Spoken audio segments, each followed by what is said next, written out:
Hey everybody, I'm President Becca from TCGSO, and I'm here with our amazing piano player, and he also arranged a piece for our spring concert. This is Gustavo Ibarra. Hi Gustavo, can you tell us where you're from, your musical background, and what else you're up to? Hello. So I'm from St. Paul, Minnesota, and my musical background is I started piano when I was about 4 years old, and my grandma kind of taught me all the way through high school, and then I went to River Falls, UW River Falls for college, and I got my degree in piano performance. And what else I'm up to, I play organ at a church. I also play in like cover bands, and I accompany some choirs as well on piano, and do some other recording stuff. I've done pit orchestra things, so kind of a little bit of everything. So pretty busy. Yeah. Our concert theme is sequels, and you arranged Emerald Hill Zone from Sonic 2. How did you choose which song to arrange from that game? So when I was listening to the soundtrack of Sonic 2, I was thinking about when you play the game, and especially when you play a platformer, everyone's always thinking of that first level of the game. It's immediately memorable, even if you've played the game only once. You're always going to remember the song from that first level. So I thought it's going to be what everybody has heard if they've ever played Sonic 2. So that's kind of how I came to that decision. Okay. Did you try to match it like a transcription, or put your own spin on it, or both? So I started doing it as a transcription, and I kind of, the instrumentation was obviously a little bit of personal, preference of, what I hear. I'm going to make this synth sound, put it to, whatever instrument. And so that was kind of my own spin.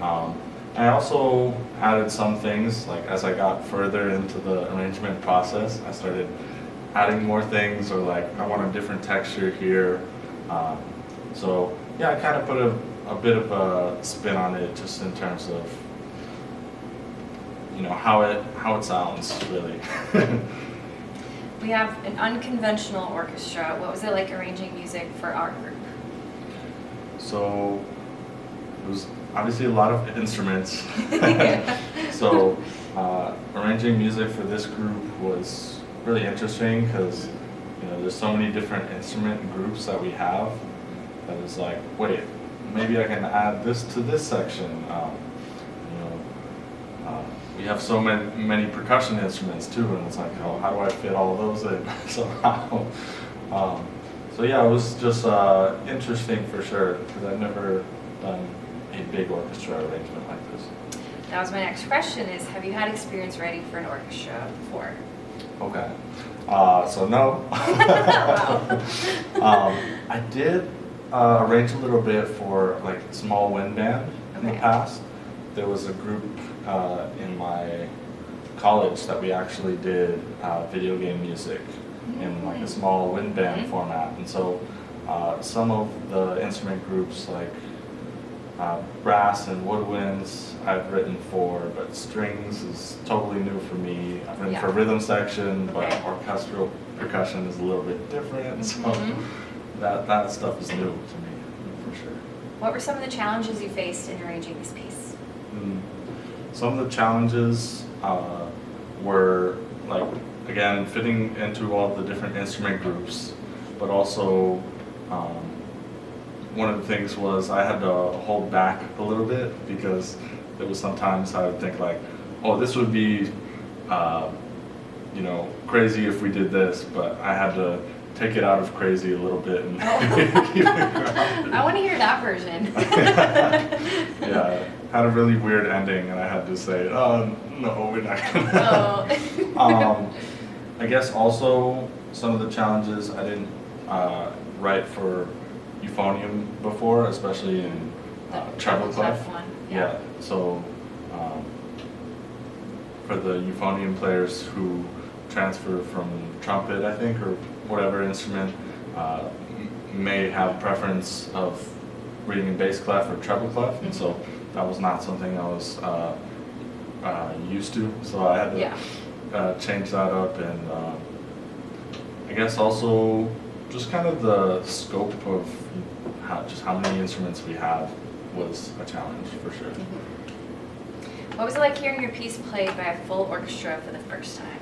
So for the first time when we played it in rehearsal here, it just made me really happy. I was like, oh, you get to hear this song, and everybody's playing it, and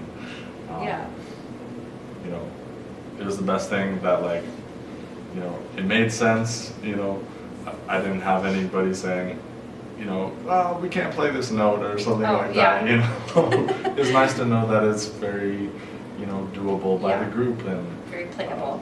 We were able to have some fun with it. Yeah. It is fun. Do you have a favorite moment from your piece?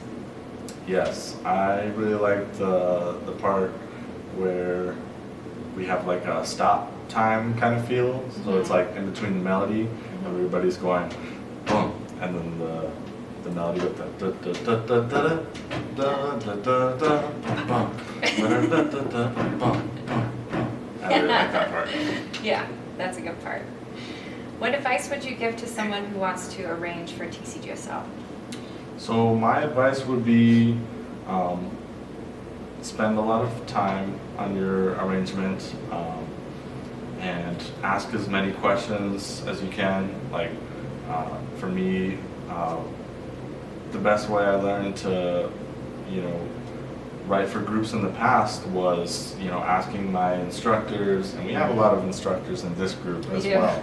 So just being able to ask if you don't know about a certain instrument, how it plays, get advice from someone who has a lot of experience with their instrument, and they'll be able to answer your questions pretty well, I think.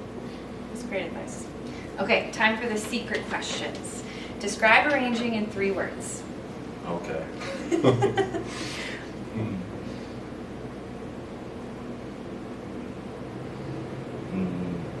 Thinking,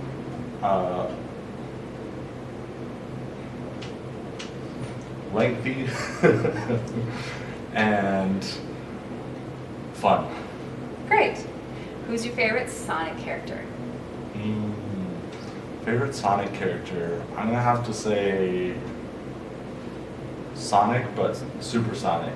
Like when he gets all the emeralds. Yeah. Okay. How do you pronounce? Here's the camera. How do you pronounce this word?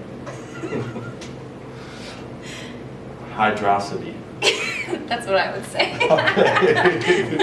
Who knows if it's right? That's how it's pronounced, right? Well, thanks for your time today, Gustavo. You can hear his arrangement of Emerald Hill Zone at Edison High School on May 8th, and we'll see you there. Thank you. Look forward to it.